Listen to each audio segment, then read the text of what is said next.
എങ്കിൽ ഫലമേൽപ്പിക്കപ്പെട്ടത് ട്രിനിറ്റി എന്ന വേദപുസ്തക വിഷയത്തെ ആധാരമാക്കിയുള്ള അവതരണത്തിനാണ്. ട്രിനിറ്റി എന്നത് 1-ാം നൂറ്റാണ്ടിൽ അപ്പോസ്തലന്മാർക്കിടയിൽ പഠിപ്പിക്കലായി വന്ന ഒരു ഉപദേശമല്ല. പാതി വെട്ടിയെടുത്ത് ഇടുന്നവർക്ക് ഈ വാക്ക് പ്രയോജനം ചെയ്യും എന്ന് തോന്നുന്നു. ട്രിനിറ്റി ചിരപുരാതനമായ ദൈവിക സത്യമാണ്. അത് ട്രഡീഷണലാണ്. ഏറ്റവും പൗരാണികമായ പഠനം ട്രിനിറ്റിയാണ്. അതിൻ്റെ തെളിവ് ട്രിനിറ്റി എന്ന് പറയുമ്പോൾ അത് നിങ്ങൾക്ക് അംഗീകരിക്കേണ്ടി വരും. അത് എന്തല്ല ട്രിനിറ്റി എന്ന് പറയാം. കാരണം ഖനനം നടത്തുന്ന പലരും ട്രിനിറ്റി പഠിപ്പിക്കാത്ത, ട്രിനിറ്റിക്ക് സ്വീകാര്യമല്ലാത്ത ഒരു തലത്തിൽ സ്വയമായി ഉണ്ടാക്കിയെടുത്ത ഒരു ഫ്രെയിമിൽ അവരുണ്ടാക്കുന്ന ട്രിനിറ്റിയാണ് ആക്രമിക്കുന്നത്. അത് ഞങ്ങളെ ബാധിക്കുന്നില്ല. ഞാൻ തിയറട്ടിക്കൽ ട്രിനിറ്റിയാണ് പറയാൻ നിൽക്കുന്നത്. ട്രിനിറ്റി എന്തല്ല, അത് 3 ദൈവങ്ങളല്ല, അത് ത്രിമൂർത്തി സങ്കല്പമല്ല, അത് അവതാരമല്ല, അത് അവസ്ഥാവാദമല്ല, അത് 3 മോഡ്സ് എന്ന് പറയുന്ന മോഡലിസമല്ല. ട്രിനിറ്റി എന്താണ്? സാരാംശത്തിൽ ഏകൻ, 3 ആളുകൾ, 1 ഉസിയ, 3 ഹൈപ്പോസ്റ്റാസിസ്. ഇതാണ് അതിൻ്റെ സാങ്കേതിക വിശദീകരണം. ഇത് ഗ്രീക്ക് ഫിലോസഫിയിലും ക്രിസ്ത്യൻ തിയോളജിയിലും ഏറെ ചർച്ച ചെയ്യപ്പെട്ടിട്ടുള്ള ഒരു വിഷയമാണ് ഉസിയയും ഹൈപ്പോസ്റ്റാസിസും. ഗ്രീക്ക് ഫിലോസഫേഴ്സ് അന്വേഷിച്ചു, എന്താണ് ഉസിയ, എന്താണ് ഹൈപ്പോസ്റ്റാസിസ്. ഒരിക്കലും ഗ്രീക്ക് ഫിലോസഫിയിൽ നിന്ന് ട്രിനിറ്റി ഒന്നും അഡോപ്റ്റ് ചെയ്തിട്ടില്ല. പക്ഷേ ഗ്രീക്ക് ഫിലോസഫേഴ്സിൻ്റെ ആവശ്യങ്ങൾക്ക് ട്രിനിറ്റി മറുപടി പറഞ്ഞിട്ടുണ്ട്. കാരണം അവർ സത്യാന്വേഷകരാണ്. ആ സത്യാന്വേഷകരോട് ട്രിനിറ്റി മാത്രമാണ് സംവാദിച്ചിട്ടുള്ളത്. അപ്പോൾ ഈ പദം അങ്ങനെ വന്നത് ഗ്രീക്ക് ഫിലോസഫിയിൽ നിന്നാണ്. പ്ലേറ്റോണിയൻ ചിന്തയിലും ഒക്കെ ഉണ്ട്. എന്നിട്ട് ചില രാഷ്ട്രീയക്കാരന് ട്രിനിറ്റി പ്ലേറ്റോണിയനാണ്. അല്ല, പ്ലേറ്റോ പോലുള്ള ദാർശനികർ ദൈവത്തെക്കുറിച്ച് മുമ്പോട്ട് വെച്ച ചോദ്യത്തിന് സഫിഷ്യൻ്റ് മറുപടി പറയുകയാണ് ട്രിനിറ്റി ചെയ്തത്. ചുരുക്കത്തിൽ ട്രിനിറ്റി പൗരാണികമാണ്. ട്രിനിറ്റിയുടെ പൗരാണികത തെളിയിക്കാൻ ഞാൻ 2 പ്രധാന വാക്യങ്ങൾ തരാം, 2 ചിന്തകൾ. ഒന്ന് ജോവാനിക് തോട്ടാണ്, 2 പൊളൈൻ തോട്ടാണ്. ജോവാനിക് തോട്ടിൽ നിന്ന് യോഹന്നാന്റെ സുവിശേഷത്തിൽ നമുക്ക് ഏവർക്ക് സുപരിചിതമായൊരു വാക്യം, ആദിയിൽ വചനം ഉണ്ടായിരുന്നു, വചനം ദൈവമായിരുന്നു, വചനം ദൈവത്തോടു കൂടെയായിരുന്നു, ആ വചനം ജഡമെടുത്ത് ഭൂമിയിൽ വന്നു. പിന്നെ ഈ വചനം എന്ന പദത്തിന് ഗ്രീക്ക് ഫിലോസഫി ഉപയോഗിച്ച ഒരാശയത്തിനപ്പുറത്ത് അവൻ അവൻ അവൻ എന്ന് പെർസോണിഫൈ ചെയ്യുകയാണ് ജോവാനിക് റൈറ്റിങ്സിൽ കാണുന്നത്, യോഹന്നാന്റെ എഴുത്തുകളിൽ കാണുന്നത്. അവൻ കൃപയും സത്യവും നിറഞ്ഞവനായി നമ്മുടെ ഇടയിൽ പാർത്തു, ഭക്ഷണം കഴിച്ചു, നമ്മോട് കൂടെ ജീവിച്ചു, നമ്മോട് സഹകരിച്ചു. ഇതൊക്കെയാണ് വചനത്തിന് പറയുന്നത്. അപ്പോൾ വചനമാരെന്ന കാര്യത്തിൽ ആർക്കും തർക്കമില്ല, അത് യേശു ക്രിസ്തുവാണ്. യേശു ദൈവമാണ്. യേശുവിനെ അയച്ച പിതാവ് ദൈവമാണെന്ന് യേശു സാക്ഷ്യപ്പെടുത്തുന്നു. എനിക്ക് മനസ്സിലാകുന്നിടത്തോളം യേശു ദൈവമാണെന്ന് സ്ഥിരീകരിച്ച് വണ്ണസമക്ഷം പറയേണ്ട ആവശ്യമില്ല. കാരണം അവരതിനെ നിരാകരിക്കുന്നില്ല. അതുകൊണ്ട് കൂടുതൽ യേശുവിൻ്റെ ദൈവത്വം പ്രൂവ് ചെയ്ത് ഒരു സംഭാഷണം ഇവിടെ പ്രസക്തമാണ്.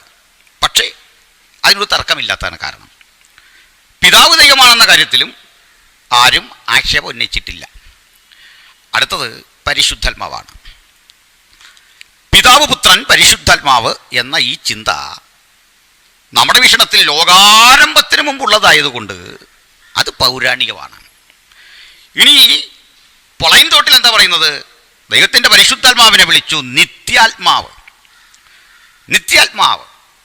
നിത്യാത്മാവെന്ന് വിളിക്കൊണ്ട് അത് വിറ്റേണലാണ്, അത് വ്യക്തിയാണ്.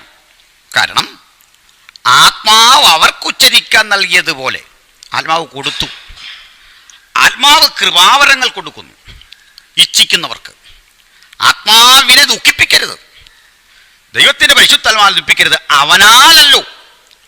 അതുപോലെ ഒരു വ്യക്തി എന്നത് എന്താ എന്ന് ചോദിച്ചാൽ എളുപ്പം ഞാൻ എന്ന് പറയുന്നതാണ്. അവൻ, ഞാൻ, വ്യക്തി അല്ലെങ്കിൽ അത് എന്നാണ് പറയുക. അതിന് തെളിവാണ് മനുഷ്യാത്മാവിനെ വിമർശിക്കുന്ന സഭാപ്രസംഗിയുടെ ചിന്തയിൽ മനുഷ്യാത്മാവിനെ വിളിച്ചു അത് ദൈവത്തിൻ്റെ അതിലേക്ക് പോകും. ദൈവാത്മാവിനെ കുറിച്ച് പറയുമ്പോൾ അവൻ എന്ന് പറയുന്നു. അപ്പോൾ പിതാവ് ഒരു വ്യക്തിയാണ്, പുത്രൻ ഒരു വ്യക്തിയാണ്, പരിശുദ്ധാത്മാവ് ഒരു വ്യക്തിയാണ്. ഇത് 1-ാം നൂറ്റാണ്ടിൽ പോലും അല്ല ആരംഭിക്കുന്നത്, ഏറ്റവും പൗരാണികം. ആ ട്രിനിറ്റി എന്ന ഉപദേശം അല്ലെങ്കിൽ ആ യാഥാർത്ഥ്യം ഉണ്ടാകുമ്പോൾ നമ്മൾ ആരുമില്ലെന്നല്ല, ഒരു മനുഷ്യനുമില്ല, ഏറ്റവും പൗരാണികം. രണ്ടാമത് അത് ചരിത്രപരമാണ്. ചരിത്രപരമെന്ന് ഞാൻ പറയാൻ കാരണം AD 325 നിക്കയിൽ ട്രിനിറ്റി സ്ഥാപിക്കുകയല്ല ചെയ്തത്. ട്രിനിറ്റി സ്ഥാപിക്കുകയല്ല ചെയ്തത്, അരിയൂസ് വേദാന്തങ്ങളെ, അരിയൂസ് കാഴ്ചപ്പാടുകളെ എതിർക്കേണ്ടി വന്ന എന്തുണ്ടാ? ട്രിനിറ്റിക്കെതിരെ അരിയൂസ് നിന്നുണ്ടാ അല്ലെ? അന്നുണ്ടായതല്ല ട്രിനിറ്റി. അങ്ങനെ ഒരു ധാരണയും തെറ്റാണ്, ഹിസ്റ്റോറിക്കലല്ല പറയുന്നത്. അവിടെ ട്രിനിറ്റി എന്ന ആ യാഥാർത്ഥ്യത്തെ സ്ഥാപിക്കുകയോ സ്ഥിരീകരിക്കുകയല്ല ചെയ്തത്, അത് ഒന്നുകൂടി എടുത്തു പറയുക മാത്രമാണ് ചെയ്തതെന്ന് ഞാൻ പറയും. പക്ഷേ നിക്കയുടെ എല്ലാ വീക്ഷണങ്ങളോടും എനിക്ക് വ്യക്തിപരമായി യോജിപ്പില്ല. അതവിടെ നിൽക്കട്ടെ. അടുത്തത്, കാരണം അതൊരു ചർച്ച മാത്രമാണ്, ഗൗരവതരമായൊരു തിയോളജിക്കൽ ടോക്കാണ് നടന്നത്. അപ്പോൾ നിക്ക കൊണ്ട് വല്ല ട്രിനിറ്റി പ്രൂവ് ചെയ്തതോ ട്രിനിറ്റി ഉണ്ടായതോ നിക്കയിലുമല്ല, അത് പൗരാണികമാണ്. അടുത്തൊരു കാര്യം, അതിനു മുമ്പുള്ള ഡിഡാക്കയിൽ ട്രിനിറ്റിയെക്കുറിച്ച് പരാമർശമുണ്ട്. അപ്പോൾ ഡിഡാക്കയ്ക്കെതിരെ ഉയരുന്നൊരു ആശയമുണ്ട്. ഡിഡാക്കയിൽ ശിശുനാനുണ്ട്, ഡിഡാക്കയിൽ ഒത്തിരി തെറ്റുണ്ട്.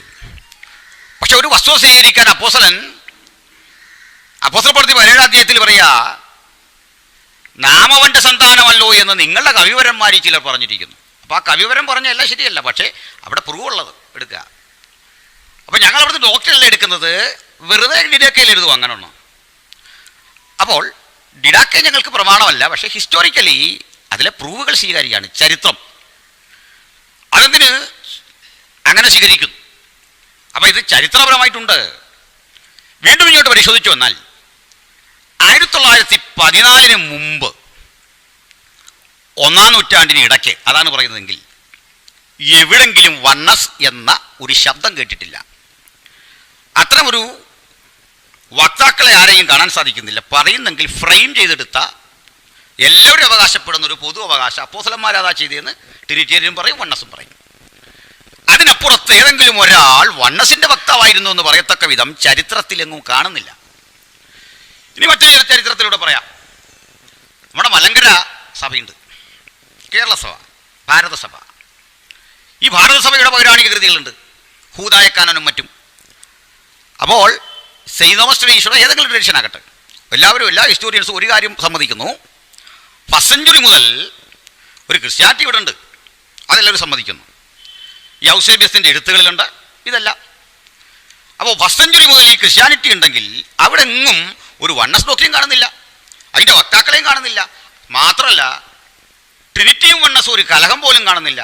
കാരണം അന്നു മുതൽ പഠിച്ചു പോകുന്ന ട്രിനിറ്റിയാണ്, എതിരെ ശബ്ദിക്കാൻ കഴിവുള്ള ഒരാളെപ്പോലും കാണുന്നില്ല. കാരണം എന്താ? അവർക്കിതിൽ സംശയമില്ല. ഈ തോമസ് ലീഹയോ ആരുമാകട്ടെ ഇവിടെ വന്ന് പഠിപ്പിച്ച ആ വചനത്തിനകത്ത് അതിൻ്റെ തുടർച്ചക്കാർക്ക് ആർക്കും തോന്നിയിട്ടില്ല ഇത്തരം ഒരു ചിന്ത. അപ്പോൾ പിന്നത്തെ കാര്യം, അതിൻ്റെ കാര്യകാരണങ്ങൾ ഞാൻ വണ്ണസ് പക്ഷത്തെ കണ്ണിക്കുന്ന ഘട്ടത്തിൽ പറയാം. അപ്പോൾ ഞാൻ അടുത്തൊരു വിഷയത്തിലേക്ക് വരിക. ട്രിനിറ്റി ഏറ്റെടുത്തിരിക്കുന്നത് വലിയൊരു ചലഞ്ചാണ്. തീർച്ചയായിട്ടും ട്രിനിറ്റി അല്പം സങ്കീർണമാണ്. സങ്കീർണമാണ് എന്ന് പറയാൻ കാരണമുണ്ട്. പിതാവ്, പുത്രൻ, പരിശുദ്ധാത്മാവ്, 3 ആളുകൾ. ഈ 3 ആളുകൾ ചേർന്നിട്ട് എങ്ങനെ ഒരു ദൈവമാകും? ട്രിനിറ്റിയെ ആളുകൾ സാധാരണ ചോദിക്കുന്ന ചോദ്യമാണ്. അതൊരു സങ്കീർണതയാണ്. വാസ്തവത്തിൽ ട്രിനിറ്റിയുടെ മാത്രം സങ്കീർണതയാണോ? അത് ബൈബിൾ മുമ്പോട്ട് വെക്കുന്ന ഒരു നിഷ്പക്ഷമതി ബൈബിൾ പഠിച്ചാൽ അവൻ മുമ്പോട്ട് വെക്കുന്ന ചോദ്യമാണ്. ഒരു നിഷ്പക്ഷമതി ബൈബിൾ തുറന്ന് വായിച്ചാൽ, ആരും ക്ലാസ് എടുക്കാതെ ഒരുവൻ ബൈബിൾ തുറന്ന് വായിച്ചാൽ അവന് മനസ്സിലാകുന്നു യേശു ഒരു മനുഷ്യനാണ്, യേശു ഒരു വ്യക്തിയാണ്. അവന് മനസ്സിലാകുന്നു ഞാൻ പോയ ശേഷം സത്യത്തിൻ്റെ ആത്മാവെന്ന മറ്റൊരു കാര്യസ്ഥനെ പിതാവ് അയച്ചു തരും. ഞാൻ പോകാഞ്ഞാൽ പ്രയോജനം ഇല്ല. വായിക്കുന്ന ഒരുവനും പരിശുദ്ധാത്മാവ് ഒരു വ്യക്തിയാണെന്ന് മനസ്സിലാകുന്നു. പരിശുദ്ധാത്മാവിനെ ദുഃഖിപ്പിക്കരുത്. വായിക്കുന്ന ഒരുവന് പിതാവ് ഒരു വ്യക്തിയാണെന്ന് മനസ്സിലാകുന്നു. വായിക്കുന്ന ഒരുവന് യേശു ഒരു വ്യക്തിയാണെന്ന് മനസ്സിലാകുന്നു. അവൻ്റെ ചോദ്യം അത്. ആ ചോദ്യം എന്ന വെല്ലുവിളി ഏറ്റെടുക്കാൻ ചങ്കുറ്റം കാണിച്ച ഒരേ ഒരു തിയോളജിക്കൽ സ്റ്റാൻഡ് ഉണ്ടെങ്കിൽ അത് ട്രിനിറ്റി മാത്രമാണ്. ആ ചോദ്യത്തിൽ നിന്ന് ഒളിച്ചോടുവാൻ നടത്തിയ സ്വകാര്യമായ ഒരു പരിശ്രമം മാത്രമാണ് എതിർവാദങ്ങൾ.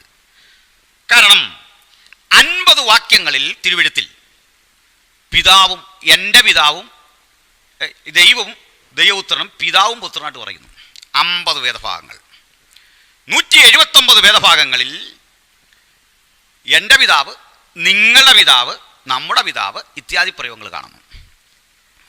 ഇനി യോഹന്നാന്റെ സുവിശേഷത്തിൽ മാത്രം 40 ഇടത്ത് പിതാവ് പുത്രൻ വേറിട്ട് പറയുന്നു. ഈ 179 വേദഭാഗങ്ങൾ അവിടെയും ഇതര 50 വേദഭാഗങ്ങളിൽ നിന്നും ഒളിച്ചോടേണ്ട യാതൊരു ഗതികേടുമില്ലാത്ത ഒരു വിഭാഗം ട്രിനിറ്റേറിയൻസാണ്. സത്യത്തിൽ ക്രൈസ്തവ ലോകം ട്രിനിറ്റിയെ ഇത്രയും സ്വീകരിക്കാൻ കാരണം അതിൻ്റെ വക്താക്കൾ ഏറ്റെടുത്ത ഈ വെല്ലുവിളിയാണ്. മറിച്ച്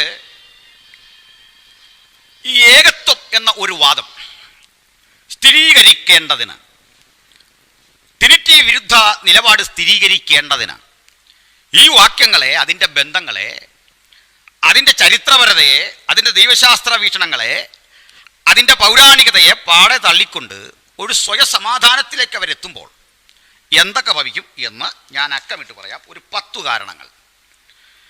കാരണം ശ്രദ്ധിക്കുക, ആവർത്തന പുസ്തകം 6 പറയുന്നു ഞാൻ ഏകനാണ്. യോഹന്നാന്റെ സുവിശേഷം 8:14 പറയുന്നു ഞാൻ ഏകനല്ല. നിരവധി വാക്യങ്ങളിൽ ദൈവവേകൻ ദൈവവേകൻ ദൈവവേകൻ. സാധാരണഗതിയിൽ ഞങ്ങൾ അഭിമുഖീകരിക്കുന്നൊരു പ്രശ്നമാണ്. ദൈവവേകൻ എന്ന് 100 വാക്യം കാണിക്കാം, ത്രിയേകൻ എന്ന് 1 വാക്യം കാണിക്കാമോ? ഞങ്ങൾ അഭിമുഖീകരിക്കുന്ന പ്രശ്നം. അത് ഞാൻ വെല്ലുവിളി ഏറ്റെടുക്കുന്നു. ദൈവവേകൻ ആവർത്തനം 6:4, യോഹന്നാൻ 8:16 ഞാൻ ഏകനല്ല. വീണ്ടും യോഹന്നാൻ 16:32 ഞാൻ ഏകനല്ല. വീണ്ടും കർത്താവ് പറയുന്നു പിതാവ് എന്നോട് കൂടെ ഉള്ളത് കൊണ്ട് ഞാൻ ഏകനല്ല. യോഹന്നാൻ 14:23 ഇവിടെയെല്ലാം പിതാവിനെ കാണുന്നു, പുത്രനെ കാണുന്നു, പരിശുദ്ധാത്മാവിനെ കാണുന്നു. എന്നിട്ട് പറയാ ഞങ്ങൾ അവനിൽ വസിക്കും. അവിടെ ബഹുത്വമാണ് കാണുന്നത്, ഇപ്പുറത്ത് ഏകത്വമാണ് കാണുന്നത്. ഇനി രണ്ടാമത്തെ പോയിന്റ്, പഴയ നിയമം പരിശോധിക്കുക. ഞാൻ യഹോവയാകുന്നു, എനിക്ക് സമനില്ല, എനിക്ക് തുല്യനാര്. എന്നാൽ ഫിലിപ്പിലേഖനം 2:4 പറയുന്നു ദൈവത്തോട് സമത്വം. അടുത്തത് ഞാൻ യഹോവ, ഏകവചനം കാണുന്നു. പുതിയതിൽ വരുമ്പോൾ ഞങ്ങൾ അവനിൽ വസിക്കും, ബഹുവചനം കാണുന്നു. 4ാമത്തെ പോയിന്റ്, യെശയ്യാ 6:9 1 മുതൽ വായിക്കി വരുമ്പോൾ അവിടെ സിംഹാസനത്തിൽ ഒരുവനിരിക്കുന്നു, ഒരുവനെ മാത്രമേ കാണുന്നുള്ളൂ. എന്നാൽ വെളിപ്പാട് ദിവസത്തിലേക്ക് വരുമ്പോൾ ദൈവത്തെ കാണുന്നു, കുഞ്ഞാടിനെ കാണുന്നു, യഹോവയുടെ 7 ആത്മാക്കളായ 7 ദൈവങ്ങളെ കാണുന്നു. 5, ദൈവത്തിനു മാത്രം ആരാധിക്കുക, നിന്റെ ദൈവത്തെ മാത്രമേ ആരാധിക്കാവൂ, ഞാൻ ഒഴികെ എൻ്റെ ദൈവം നിനക്കുണ്ടാകില്ല. കർശനം പറയുമ്പോൾ പിതാവിനും പുത്രനും പരിശുദ്ധാത്മാവിനും ആരാധന, അത് നമുക്ക് വെളിപ്പാട് ദിവസത്തിൽ കാണാം. അവിടെയും പിതാവിനെ ആരാധിക്കുമ്പോൾ ഉപയോഗിച്ച പദമുണ്ട്, നീ സകലത് സൃഷ്ടിച്ചു. പുത്രനെ ആരാധിക്കുമ്പോൾ പറയുന്നു നിന്റെ രക്തം കൊണ്ട് ഞങ്ങളെ വീണ്ടെടുത്തു. ആരാധനയ്ക്ക് ഉപയോഗിച്ച വാക്കുകൾ പോലും വ്യത്യസ്തമാണ്. ഇസ്രായേലിയ സഭയാണ് പഴയ നിയമത്തിൽ. ആ ഇസ്രായേലിയ സഭ എണ്ണത്തിൽ ചുരുക്കമായ ഒരു ചെറിയ സമൂഹം. പക്ഷേ 6ാമത്തെ പോയിന്റിൽ ക്രിസ്തീയ സഭ ഒരു ചെറിയ സമൂഹമല്ല, മുഴുലോകത്തിനുമുള്ളത്, യൂണിവേഴ്സൽ. അടുത്തത്, പഴയ നിയമത്തിൽ ഈ ചിന്തകളുടെ കാരണം ഭാഗിക വെളിപ്പാടാണ്. ദൈവം പണ്ട് ഭാഗം. പുതുനിയമം പുത്രൻ മുഖാന്തരം നൽകിയ സമ്പൂർണ്ണ വെളിപ്പാട്. അടുത്തത്, പഴയ നിയമ ചിന്തകൾ ശിശുപാല കണ്ടതാണ്.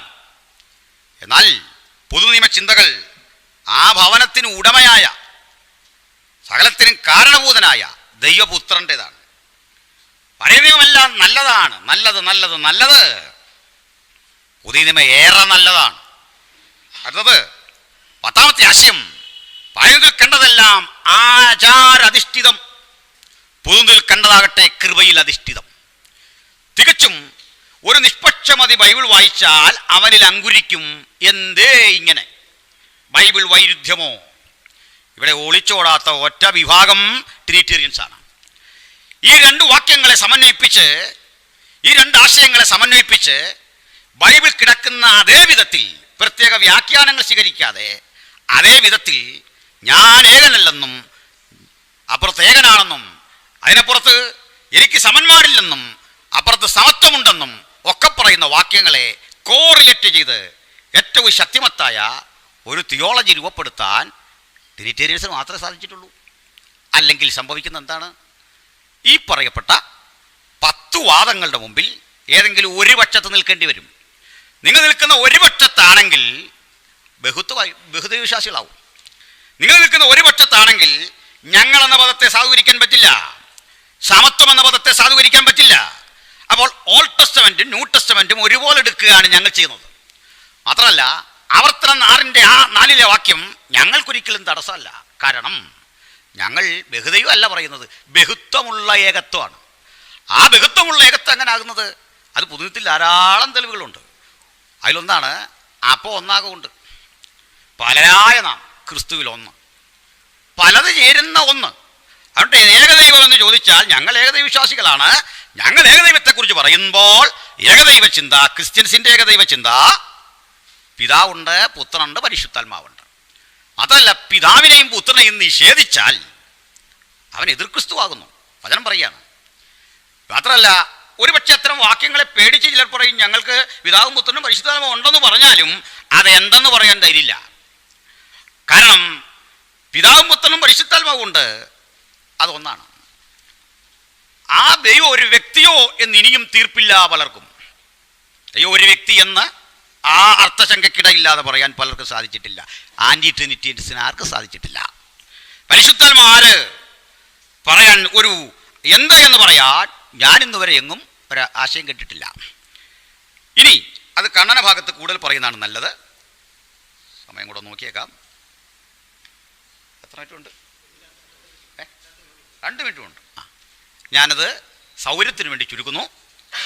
ട്രിനിറ്റി പഠിപ്പിക്കുന്ന ആശയം നിങ്ങൾക്ക് മനസ്സിലായി കാണും. അതായത് പിതാവ്, പുത്രൻ, പരിശുദ്ധാത്മാവ്, 3 പേഴ്സൺസ്, 3 ഹൈപ്പോസ്റ്റാസിസ് ഇൻ 1 ഔസിയ. അപ്പോൾ 10 വാദങ്ങളെ, ബൈബിളിലെ 10 കാഴ്ചപ്പാടുകളെ ഉൾക്കൊണ്ടുകൊണ്ടുപോയി ഉപദേശം സ്വീകരിക്കാൻ സാധിച്ചിട്ടുള്ളത് ട്രിനിറ്റേറിയൻസിനാണ്. ആ ഒരു വസ്തുത പൊതുവിന സമക്ഷം നിങ്ങളുടെ നിഷ്പക്ഷ മനസാക്ഷിക്ക് മുമ്പിൽ ഞാൻ തന്നുകൊണ്ട് ഉപസംഹരിക്കുന്നു. കർത്താവ് സഹായിക്കട്ടെ. ആമേൻ. എനിക്ക് ക്ലാരിഫിക്കേഷൻ വേണ്ട ചില കാര്യങ്ങൾ. ഒന്ന്, ദൈവമെന്ന ഒരു സാരാംശത്തിൽ 3 വ്യക്തികൾ ഉൾക്കൊള്ളുന്നതാണോ, അതോ 3 വ്യക്തികളിൽ ദൈവമെന്ന സാരാംശം ഈക്വലായി നിലനിൽക്കുന്നതാണോ? അതായത് ദൈവമെന്ന സാരാംശത്തിൽ 3 വ്യക്തികൾ ഉൾക്കൊള്ളുന്നതാണോ, അതോ 3 വ്യക്തികളിൽ ദൈവമെന്ന സാരാംശം ഇങ്ങനെ അലിഞ്ഞ് ഇരിക്കുന്നതാണോ? അതാണ് എൻ്റെ ഒരു വ്യക്തമാക്കേണ്ട ഭാഗം.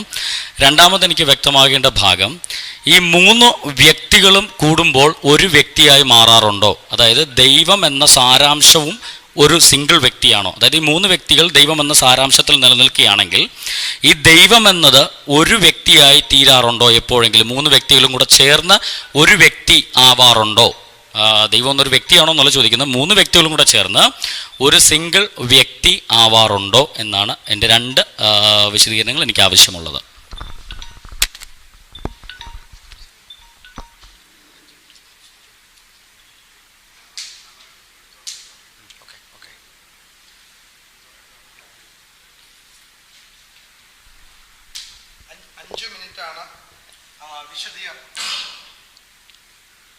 Okay.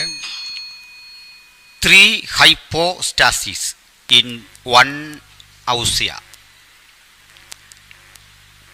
1 ousia 3 hypostases അഥവാ സാരാംശത്തിൽ ഒരുവൻ.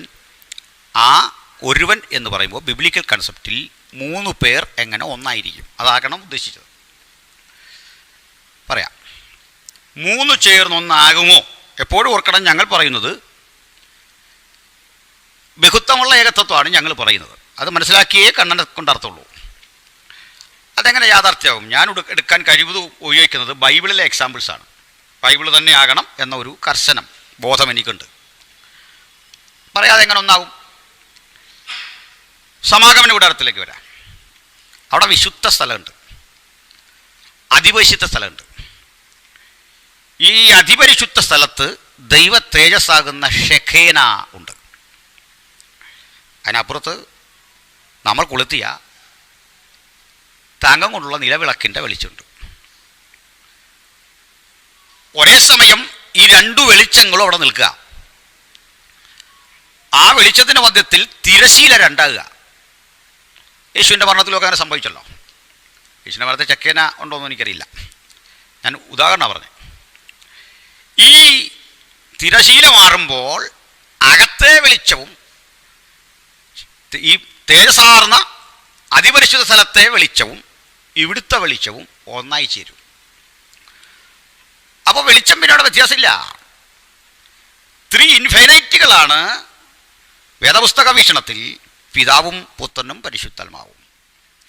3 ഇൻഫൈനൈറ്റുകൾ ഒരുമിച്ചാൽ അത് ഒന്നാവുകയാണ് പതിവ്, ഒന്നാകും. ആ വേറിട്ട അവസ്ഥയിൽ അതേ ഘട്ടത്തിൽ നിൽക്കാൻ സാധിക്കും. എന്നാൽ ബൈബിൾ പഠിച്ചാൽ മനസ്സിലാകുന്നത് പിതാവ് തൻ്റെ പ്രവൃത്തി, എൻ്റെ പിതാവ് ഇന്നുവരെ പ്രവർത്തിക്കുന്നു, ഞാനും പ്രവർത്തിക്കും. പിതാവിന് വേറിട്ട പ്രവൃത്തിയുണ്ട്, അതല്ലാത്ത പ്രവൃത്തി പുത്രനുണ്ട്, അതല്ലാത്ത പ്രവൃത്തി പരിശുദ്ധാത്മാവിനുണ്ട്. അപ്പോൾ പിതാവിൻ്റെ പ്രവൃത്തിയും പുത്രൻ്റെ പ്രവൃത്തിയും പരിശുദ്ധാത്മാവിൻ്റെ പ്രവൃത്തിയും വേറിട്ടതാണ്. വേറിട്ട് തന്നെയുള്ള പ്രവൃത്തിയാണ് ബൈബിളിൽ ആദ്യോടന്തം കാണുന്നത്. അപ്പോൾ ദൈവം എന്ന് പറയുന്ന ഇടത്ത് അത് പിതാവാകാം, പുത്രനാകാം, പരിശുദ്ധാത്മാവാകാം. ദൈവം എന്ന് പറയുന്ന ഇടത്ത് എല്ലായിടത്തും പിതാവ് പുത്രൻ പരിശുദ്ധാത്മാവെന്നല്ല, അത് പിതാവാകാം, അത് പുത്രനാകാം, അത് പരിശുദ്ധാത്മാവാകാം. അത് കണ്ടെത്തുന്നത് ആ പാസേജിൻ്റെ മുഴുവൻ സ്ട്രക്ചർ പരിശോധിച്ചിട്ടാണ്. ഇത് ആരെക്കുറിച്ച് പറഞ്ഞു, അത് സാമാന്യ ബുദ്ധിക്ക് ആർക്കും മനസ്സിലാകും. ഇത് ദൈവപിതാവിനെക്കുറിച്ചോ പുത്രനെക്കുറിച്ചോ പരിശുദ്ധാത്മാവിനെക്കുറിച്ചോ. പക്ഷേ സാരാംശത്തിൽ ഔസിയായിൽ അവർ ഒന്നാണ്. ഇതാണ് ട്രിനിറ്റിയുടെ വീക്ഷണം.